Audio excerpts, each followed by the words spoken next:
Hello students and welcome to the English class of 8th standard, and today we are doing lesson number 1.2 Dick Whittington and his cat. So before we start, please subscribe the channel if you are new to the channel so that you can get all the new lessons, new videos easily.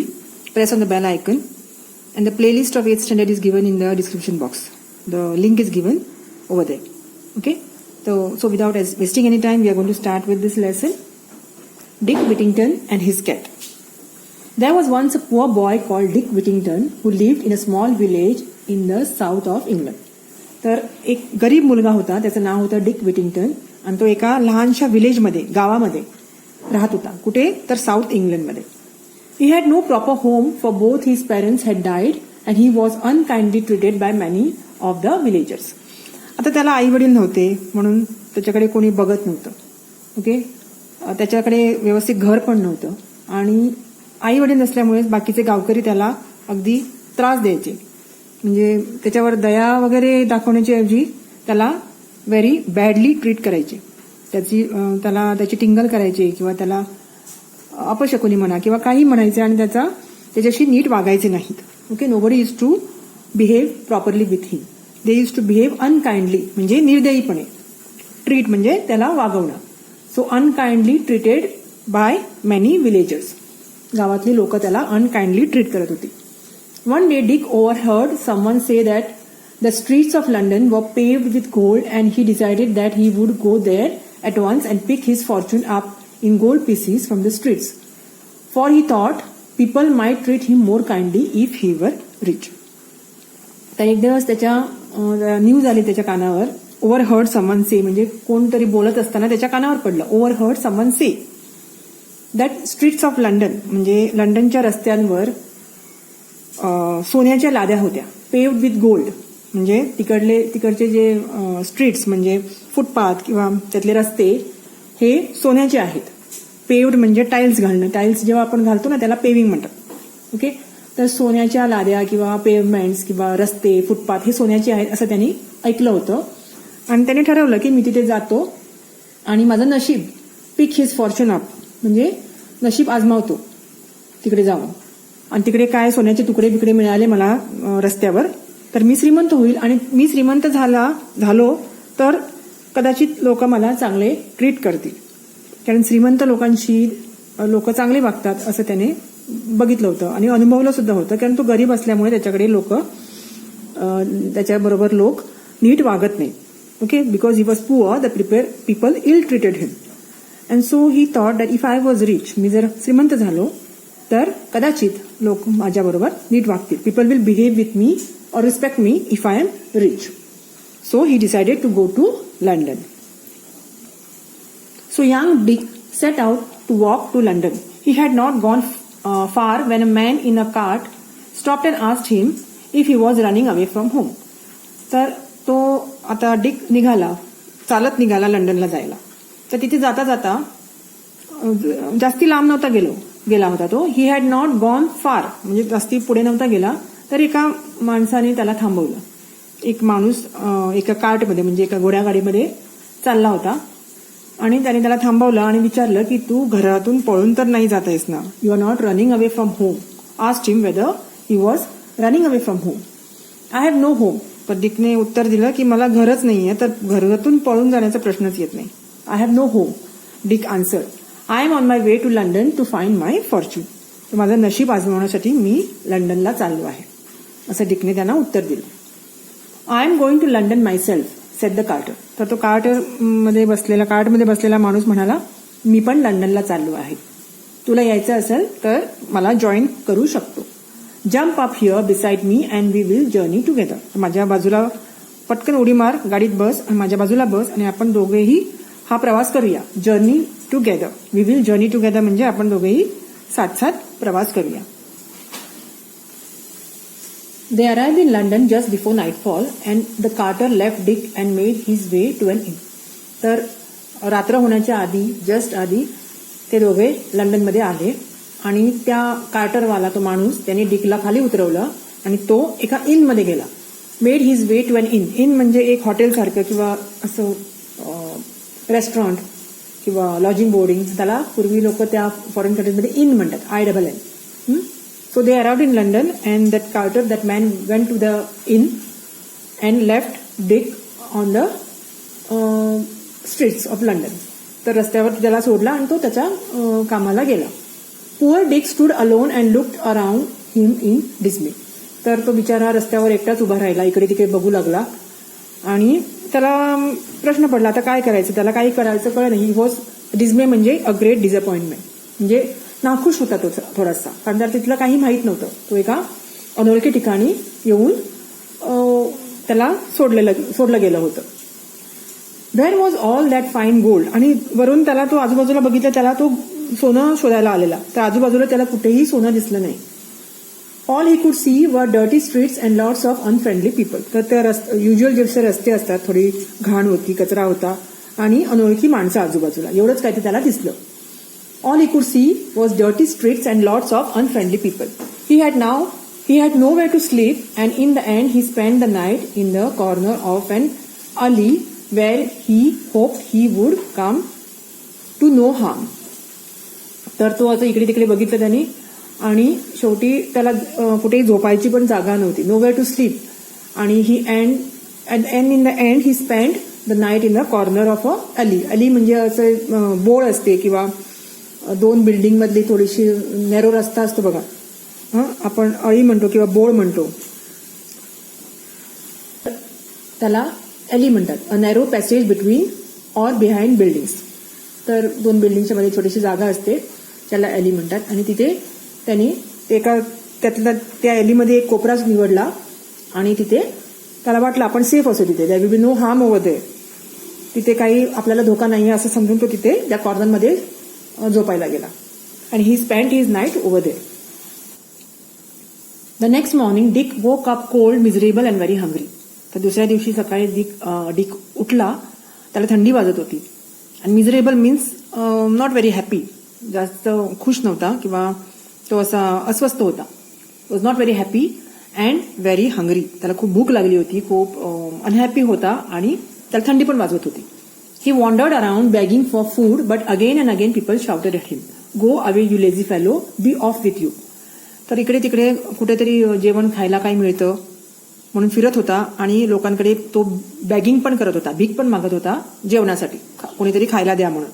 आणि परत परत त्याला लोक ओरडत होते की go away you lazy fellow, तू आळशी मुलगा आहे, जा इकडनं, okay, be off with you, आमच्या डोळ्यासमोरून दूर हो, जा.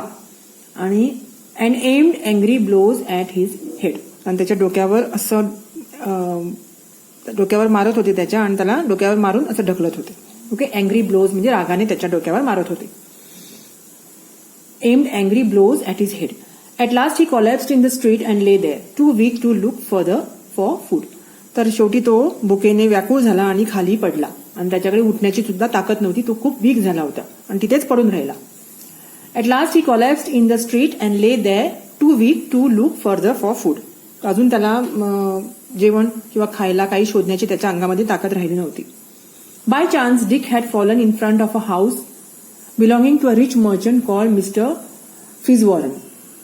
तर फिझवॉरन म्हणून एक रिच माणूस होता, खूप श्रीमंत माणूस होता. त्याच्या घराच्या दारात तो पडला होता. बाय चान्स म्हणजे लकीली, योगायोगाने तो त्या श्रीमंत माणसाच्या दारात पडला होता. त्याचं घर जे होतं, मोठा बंगला होता, त्याच्या दारात तो पडला. आणि त्या माणसाचा कुक, स्वयंपाकी, the cook was trying to drive Dick away. तर त्याला डिकला तिथनं उठ, जा इकडनं, इकडे आमच्या दारात बसू नको असं म्हणून त्याला हकलवत होता. पण तेवढ्यात ते मिस्टर फिझवॉरन तिथे आले, ते घरी आले बाहेरून. Return home from inspecting his ships.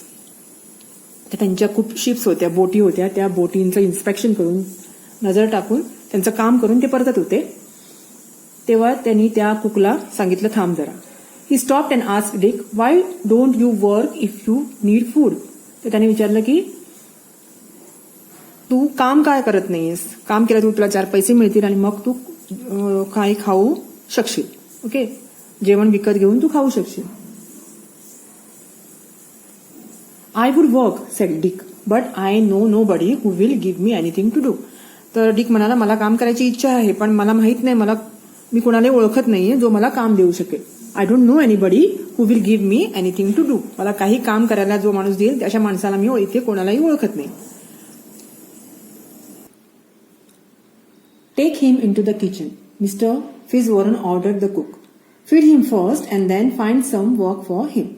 तर ते मिस्टर फिट्झवॉरन म्हणाले की ह्याला पहिल्यांदा किचनमध्ये घेऊन जा, त्याला काहीतरी खायला प्यायला घाला आणि मग त्याला काहीतरी काम द्या. फीड हिम फर्स्ट, त्याला पहिली जेवू घाला आणि then find some work for him. So Dick was given a home and a living. तर डिकला एक घर मिळालं होतं आणि आता त्याला पगार, लिव्हिंग म्हणजे पैसे, पगार पण मिळणार होता. Dick was given a home and a living. He had a small corner of attic to sleep in and his job was to help the cook with all the pots and pans in the kitchen. तर त्याचं काय काम होतं, तो जो cook होता, जो स्वयंपाकी होता, त्याला मदत करण्याचं ते काम होतं. पॉट्स अँड पॅन्स म्हणजे भांडी घासण्याचं काम. हेल्प टू कुक, त्याला स्वयंपाक करण्यात मदत करायचं आणि मग with all the pots and pens in the kitchen. Kitchen स्वच्छ ठेवणं, सगळी भांडी व्यवस्थित लावणं, ती भांडी घासून धुवून पुसून स्वच्छ करणं, हा त्याचा जॉब होता. So he was allowed to sleep in a small corner of the attic and he was given this job. Attic म्हणजे तिथे दिलाय बघा, a very small room inside a pointed roof. एक छत असतं आणि तिथे एक छोटीशी जागा असते, एक छोटासा रूम असतो, त्याला attic म्हणतात. So he was given a small corner of attic to sleep and his job was to help the cook with all the pots and pans in the kitchen. Dick's life should have been much better than before, but he still had two difficulties to face. आता हे एवढं सगळं मिळाल्यावर त्याचं आयुष्य आता सुधारलं पाहिजे होतं. तर त्याला तर राहायला घर मिळालं होतं, पैसे मिळणार होते, त्याला काम पण होतं म्हणून पैसे पण मिळणार होते, पण त्याला अजून 2 प्रॉब्लेम्स होते. Dick's life should have been much better, त्याचा लाईफ सुधारलं पाहिजे होतं, but still he had 2 difficulties to face. त्याला अजून 2 प्रॉब्लेम्स होते त्याच्या लाईफमध्ये, तर अजून 2 अडचणी होत्या. The first was that the attic he slept in was overrun by rats and mice. आता तिथे तो झोपत होता, तो रूम, त्याच्यामध्ये खूप उंदीर होते. Okay. At night they scampered all over him and kept him awake. तर रात्रभर ते त्याच्या अंगावरून इकडे तिकडे धावत होते आणि त्याला झोपू देत नव्हते, त्यामुळे त्याला जागरण व्हायचं. He was always remaining awake. Scampered म्हणजे to run here and there. Okay. त्याच्या अंगावरून ते पळत होते सारखे, त्यामुळे त्याला झोप लागायची नाही, त्यामुळे तो जागा राहायचा. After the time he solved this problem by saving the few pennies he was paid and buying himself a cat. तर याच्यावर त्याने काय सोल्युशन काढलं की त्याला जो पगार मिळायचा किंवा पैसे मिळाले होते त्याचे थोडं त्याने सेव्हिंग केलं आणि एक मांजर विकत घेतली. ओके. आणि he bought a cat for himself. He solved this problem by saving a few pennies. Pennies म्हणजे कॉइन्स, पैसे, that he was paid and buying himself a cat. In no time at all, the cat chased away all the rats and mice and Dick was able to sleep peacefully. तर ते मांजराने काय केलं, आल्या आल्या सगळ्या उंदीर ह्यानं मारून टाकलं, त्यांना पळवून लावलं आणि त्यामुळे डिक हा आरामात झोपू शकला, पीसफुली, शांततेत झोपू शकला. तर आता दुसरी डिफिकल्टी कुठली होती? The other difficulty which was not so easy to overcome was the cook's bad temper. दुसरी जो त्याचा प्रॉब्लेम होता तो म्हणजे तो जो स्वयंपाकी होता त्याला लगेच राग यायचा. He was very bad tempered. Okay. तो लगेच भांडण करायचा किंवा त्याच्यावर ओरडायचा आणि त्याच्याशी नीट वागायचं नाही. He had a bad temper. त्याचा स्वभाव चांगला नव्हता, त्याला लगेच राग यायचा.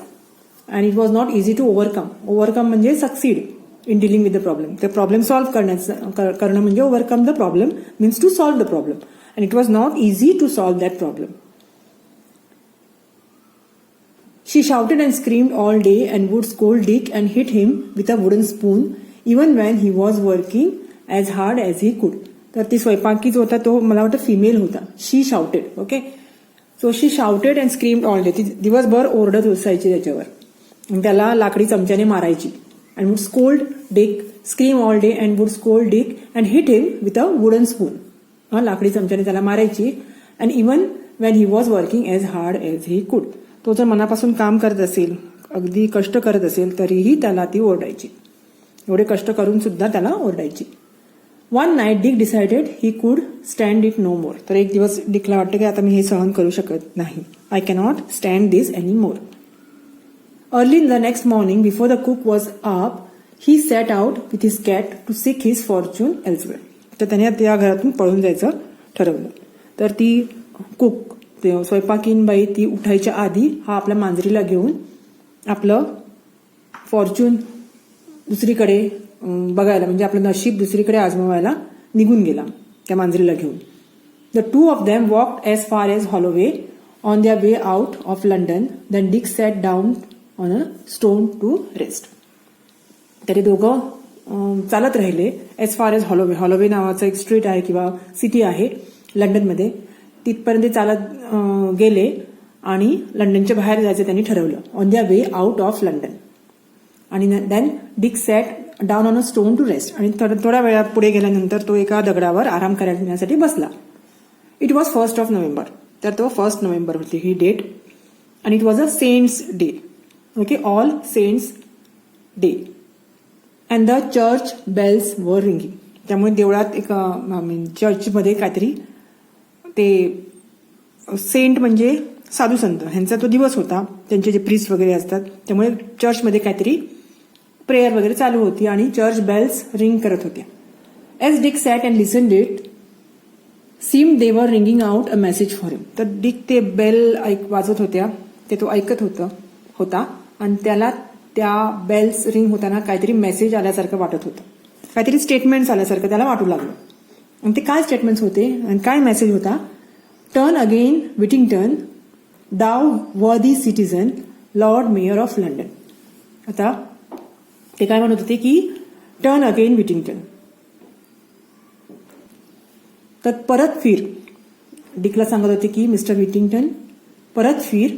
दाव म्हणजे यू आर द वर्दी citizen of London and you can become a Lord mayor of London. त्याला असं खुणावत होतं की तू लंडनचा मेयर होऊ शकतो. Thou worthy citizen, Lord mayor of London. Lord mayor of London, डिकला प्रश्न पडला. I should like to be Lord Mayor and ride in a fine coach. I can put up with a few scoldings from the cook if that is what is in store for me. तर मला लंडनचा mayor, Lord mayor व्हायला आवडेल आणि तेवढ्यासाठी जर मला त्या cook, त्या स्वयंपाकीण बाईंचा ओरडा खायला लागेल तर मला ते मान्य आहे. ओके. आणि लॉर्ड मेयर झाल्यानंतर मी छान एका बग्गीमध्ये बसून जाऊ शकतो किंवा I can have a ride in a fine coach. Okay. आणि I can put up with, म्हणजे I can tolerate the few scoldings from the cook if that is what is in store for me. माझ्यासाठी जर हे वाढून ठेवले पुढे, मी Lord mayor होणार असेल तर तिची बोलणी खायला हरकत नाही. I can withstand a few scoldings from the cook if that is what is in store for me. So Dick and his cat retraced their steps to Mr. Fitzwarren's house. तर ते परत फिरले आणि ते मिस्टर फिट्झवॉरन्सच्या घरी जायला निघाले, तो आणि त्याचा cat. Luckily they were able to slip back before they had been missed. तर कोणालाही कळण्याआधी की ते पळून गेले किंवा गायब आहेत हे कळण्याआधी ते परत आपल्या जाग्यावर येऊन राहिले. ओके. परत घरात घुसले. कोणालाही कळलं नाही की ते बाहेर गेले होते किंवा पळून जायचा प्रयत्न करत होते. नाव mister Fitzwarren used to send ships far across the sea to trade with other countries. तर फिट्झवॉरन यांच्या बोटी होत्या, त्या ट्रेड करायला दुसऱ्या कंट्रीजमध्ये जात होत्या. ट्रेड म्हणजे बिझनेस करायला किंवा व्यापार करायला. ट्रेड म्हणजे व्यापार करायला दुसऱ्या देशांमध्ये जात होते. त्या बोट्स त्यांच्या म्हणजे समुद्रातून जात होत्या. अँड तिथे काय होत असे की he would load a ship with goods for the captain and the ship's crew to sell it far away places and then they would bring back goods that could be sold at home. तर देवाणघेवाण व्हायची, जी इकडचा माल तिकडे जायचा आणि तिकडचा माल इकडे यायचा. Okay. He would load the ship with goods for captain and ship's crew to sell, तिकडे परदेशात विकण्यासाठी, sell in far away places and then they would bring back goods that it would be selled at home. आणि तिकडचे goods इकडे विकण्यासाठी परत आणायचे. So असा व्यापार चाललेला असायचा. ओके.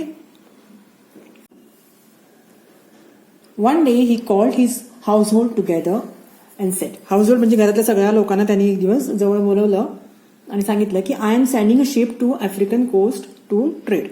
तर आफ्रिकनच्या समुद्रकिनारी तिथे माझी बोट जाणार आहे आणि तिथे माझा सगळा मी माल पाठवणार आहे. सो मी तिथे व्यापार करायला ही शिप तिथे पाठवणार आहे, he said. Would any of you like to send something of yours on it? You can then share in the profits if the voyage is successful. तर तुम्हाला तुमच्या काय वस्तू विक्रीसाठी पाठवायच्या असेल तर तुम्ही पाठवू शकता. सगळं विकलं गेलं की जो काय प्रॉफिट होईल तो तुम्हाला दिला जाईल. So everyone produce something except for Dick who had nothing to offer. तर सगळ्यांनी काय ना काय आपल्याकडचं दिलं विकण्यासाठी. तर ती वॉयेज जातच आहे. तर पण डिककडे काहीही नव्हतं. He had nothing to offer. Have you nothing to of your own Dick? Asked mister Fitzwarren kindly and Dick replied only my cat. तर मिस्टर फिट्जवॉरन यांनी विचारलं, त्याला प्रेमाने विचारलं की तुझ्याकडे बाळा काहीच नाहीये का विकण्यासारखं? तुझी कुठली वस्तू तुला विक्रीसाठी द्यायची नाहीये? तर तो म्हणाला माझ्याकडे काहीच नाहीये, माझ्याकडे फक्त माझी मांजर आहे. I have only my cat. Then let your cat go on the ship, said Mr. Fitzwarren. His daughter Alice said, Dick loves his cat. Let me put something in for him. तर mister Fitzwarren म्हणाले की मग तुझ्या मांजरीला जाऊ दे शिपमधून. तर त्यांची मुलगी होती ॲलिस म्हणून मिस्टर फिट्जवॉरनची. तर ती म्हणाली त्यांची मांजर नको, कारण डिकला त्या मांजरीवर खूप प्रेम आहे. तर मांजरीच्या ऐवजी मी डिकच्या वतीने दुसरं काहीतरी देते त्याच्यासाठी. तर मिस्टर फिट्जवॉरन म्हणाले, but her father said, no it must be his.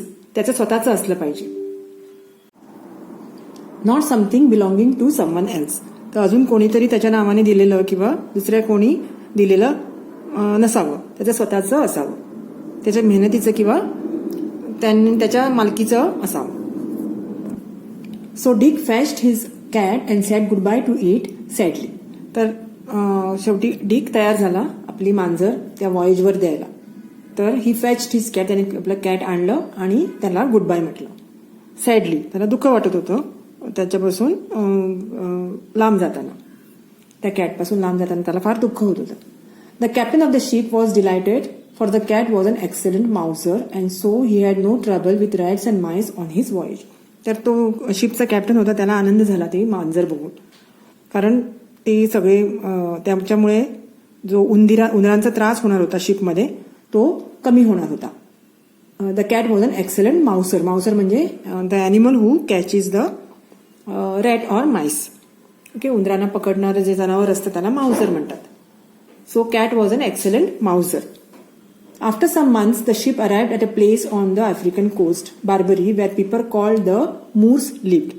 तर आफ्रिकेच्या एका समुद्र किनाऱ्यावर ती शिप आली काही महिन्यांनी. After some months at the African coast नावाचं बार्बरी नावाचं ते ठिकाण होतं आणि तिथल्या लोकांना मूर्स म्हणायचे. ओके, तिथे Moors lived there. The captain sent a message to the king to say that he had fine goods for sale and he was invited to the palace to show them. तर त्यांनी तिकडच्या राजाला message पाठवला कॅप्टननी की आम्ही सामान घेऊन आलो विक्रीसाठी. त्यामुळे त्याला मग बोलावणं आलं त्याच्या पॅलेसमध्ये, राजाच्या राजवाड्यात त्याला सगळं सामान घेऊन बोलवण्यात आलं. Okay, and then he was invited to the palace to show them. While he was talking to the king and queen, some dishes of food were brought in, but almost immediately rats and mice ran upon and before the captain's eyes ate all the food. तर हा captain जेव्हा राजा आणि राणीशी बोलत होता तेव्हा काही लोक ते त्याच्यासाठी जेवण घेऊन आले. Some dishes of food were brought. पण लगेचच, but immediately, almost immediately, rats and mice म्हणजे उंदरांनी सगळं जेवण खाऊन टाकलं. Ran up and before the captain's eyes. तो कॅप्टन ते जेवण बघण्याच्या आधीच ते सगळं त्यांनी फस्त केलं. Ate all the food. The captain was astonished and asked if this was what normally happened. तर कॅप्टनला आश्चर्य वाटलं. तुम्हाला रोजच असं होतंय का? असं रॅट्स येऊन असे जेवण जेवून जातात का रोजच? तर alas, yes, came the reply. The country is suffering from plague of rats and mice and we cannot get rid of them. तर तिथनं उत्तर आलं की हो, असं रोज असंच होतं. इकडे प्लेग नावाच्या रोगाची साथ पसरलेली आहे जी उंदरांमुळे होते आणि आम्ही उंदरांना मारण्यात अपयशी ठरलो आहे. Okay, the country suffering from plague of rats and mice and we cannot get rid of them. Cannot get rid of them म्हणजे त्यांना आम्ही मारू शकत नाही. I think I may have the answer on my ship. तर तो captain म्हणाला, मला वाटतं माझ्याकडे याचं उत्तर आहे, माझ्या शिपमध्ये ह्याचं सोल्युशन आहे. said the captain, and he sent a message asking for Dick's cat to be brought to the palace. तर त्यांनी एक मेसेज पाठवला की डिकचं मांजर पॅलेसमध्ये आणू शकतो का मी, असं म्हणून त्याने एक मेसेज पाठवला आणि त्याने तो मांजराला घेऊन यायला लागला. त्याला ग्रीन सिग्नल मिळाला तर तो मांजरीला पॅलेसमध्ये घेऊन येऊ शकत होता. More food was laid out and the rats and mice appeared as before. तर ती मांजर आल्यानंतर परत जेवण आलं. ओके, आणि परत ते सगळे उंदीर जेवण्यासाठी आले. The cat immediately pounce killing at least dozen before they scattered. तर ते उंदीर आल्या 12 उंदीर तरी त्या मांजरीने लगेच झडप घालून मारून टाकले. सगळ्यांना आनंद झाला. The cat immediately pounced killing at least a dozen before they scattered. म्हणजे सगळे जास्ती वाढण्यापूर्वी, इकडे तिकडे पळण्यापूर्वी त्यांनी 1 डझन सुमार उंदीर मारून टाकले त्या कॅटने. Every one was delighted and the queen asked, what do you call this animal. सगळ्यांना आनंद झाला आणि राणीला कुतूहल वाटलं. तिने हे मांजर कधी बघितलं नव्हतं. ते म्हणाली, या जनावराला काय म्हणतात, what do you call this animal. तर कॅप्टन म्हणाला, Puss is the name she answers to. तिला जर पस म्हटलं तर ती बघते, तिचं स्वतःचं नाव असल्यासारखं तिला ओळखू येतं. Said the captain, and when the queen called Puss Puss the cat went over to her and purred. तर तिने पस पस म्हणून हाक मारल्याबरोबर ते मांजर अगदी उडून जवळ गेलं त्या राणीच्या आणि तिच्या जवळ लाडाने तिच्या अवतीभोवती घुटमळू लागलं. The queen was a little alarmed at first. आधी त्या राणीला भीती वाटली, कारण तिने सगळे उंदीर खाऊन टाकले, ते मारले होते, म्हणून तिला वाटलं की ही एकदम रागीट वगैरे असेल काय, पण तसं झालं नाही. The queen was little alarmed at first as she had seen how fiercely, म्हणजे एकदम रागाने कशी ती उंदरांवर झडप घालत होती. How fiercely the cat had attack the rats and mice, but the captain told her not to be अँशियस. पण द कॅप्टन म्हणाला की ती तशी नाही आहे, ती फक्त उंदरांनाच मारते, ती माणसांबरोबर फ्रेंडली आहे. But the captain told her not to be अँशियस. अँशियस म्हणजे काळजी करू नको, मी निश्चिंत राहा. Puss is very friendly with people, he said, and would soon rid your kingdom of rats and mice. तर सगळे जी उंदरं आहेत, जी माईस आणि रॅट्स आहेत, ते सगळ्यांना ती लगेच मारून टाकणार आहे.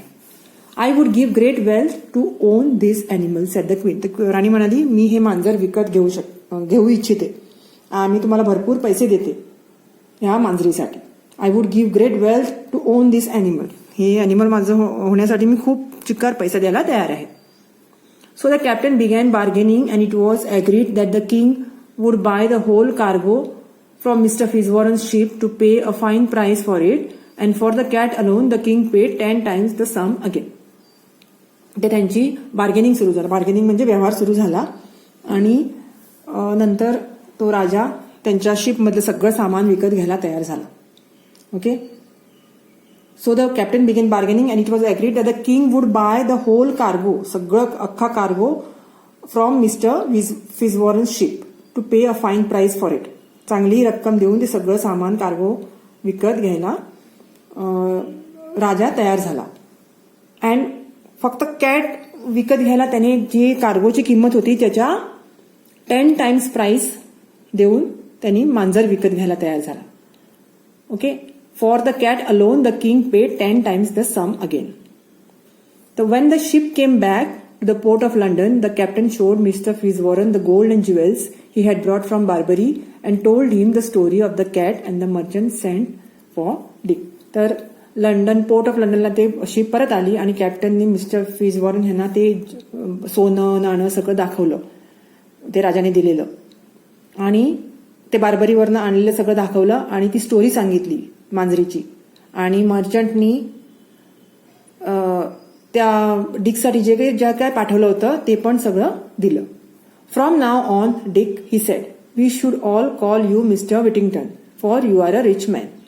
तर ते म्हणाले की आतापासून त्या डिकला डिक म्हणून हाक नाही मारायची, तर त्याला मिस्टर विटिंग्टन म्हणायचं, कारण तो आता खूप श्रीमंत झाला होता. Okay, mister Fitzwarren then paid him all the money the captain had received for the cat. तर मिस्टर नंतर त्या कॅप्टननी सगळं मान म्हणून मिस्टर फिजवॉरन यांना दिला होता आणि डिकच्या वाट्याचं जे काय होतं ते मिस्टर फिजवॉरन यांनी डिकला देऊन टाकलं. ओके, त्या कॅटच्या बदल्यात जी काही रक्कम मिळाली होती ती सगळी रक्कम मिस्टर फिझवॉरन यांनी डिकला देऊन टाकली.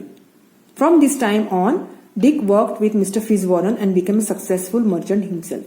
त्याच्या पुढे जाऊन डिक मिस्टर फिझवॉरन यांच्याबरोबर काम करू लागला आणि तो पण त्यांच्यासारखा मोठा व्यापारी झाला, अ सक्सेसफुल मर्चंट झाला. Okay, working with mister Fitzwarren he himself became a successful merchant. आणि त्यांनी त्यांच्या मुलीशी लग्न केलं. ॲलिस नावाची त्यांची जी मुलगी होती तिच्याशी लग्न केलं. He married mister Fitzwarren's daughter Alice and 3 times he was elected lord mayor of London. आणि 3 वेळा तो इलेक्शन जिंकला होता आणि लंडनचा लॉर्ड मेयर झाला होता. जी त्याला त्या चर्चच्या बेलमधून जे ऐकू येत होतं ते खरं झालं होतं. Okay, 3 times he was elected lord mayor of London. He was also in time knighted by the king and became sir Richard Whittington. तर त्याचं नाइटेड म्हणजे त्याला पदवी दिली गेली होती, given a highly honoured title. Okay, की तो सर रिचर्ड झाला होता. त्याला आता सर रिचर्ड विटिंग्टन म्हणायचे. नुसतं डिक नाही तर त्याला आता सर रिचर्ड विटिंग्टन झाला होता. Okay, he was knighted by the king and he was not only famous now but he was popular too, for he always help the poor with his money. तर तो आता खूप famous झाला होता कारण तो श्रीमंत झाल्यानंतर गरिबांची खूप खूप मदत करायचा. त्यामुळे तो खूप चांगला माणूस म्हणून पॉप्युलर झाला होता. ही always help the poor with his money. Sometimes when he was old he would tell his grandchildren the story of his cat and how the bells of London had called him back when he was only a poor boy. त्याने तो आपल्या नातवंडांना, त्याचं वय झालं मग तो म्हातारा झाला तेव्हा तो आपल्या नातवंडांना सगळी ही मांजरीची स्टोरी सांगायचा. कसा आपण गरीब होतो आणि त्या मांजरीमुळे मी कसा श्रीमंत झालो. जेव्हा मी पळत जायला निघालो तेव्हा ते चर्चमधून जे बेल्स वाजले आणि त्या बेल्सनी मला जे ऐकवलं त्यामुळे मी परत गेलो आणि त्यामुळे जे माझं नशीब बदललं त्याची सगळी स्टोरी तो आपल्या नातवंडांना सांगायचा. Turn again Whittington, thou worthy citizen, Lord Mayor of London. If any questions or any problems, please comment me in the comment box. Till then, I'll be back with the next lesson in the next video. Till then, take care and bye-bye.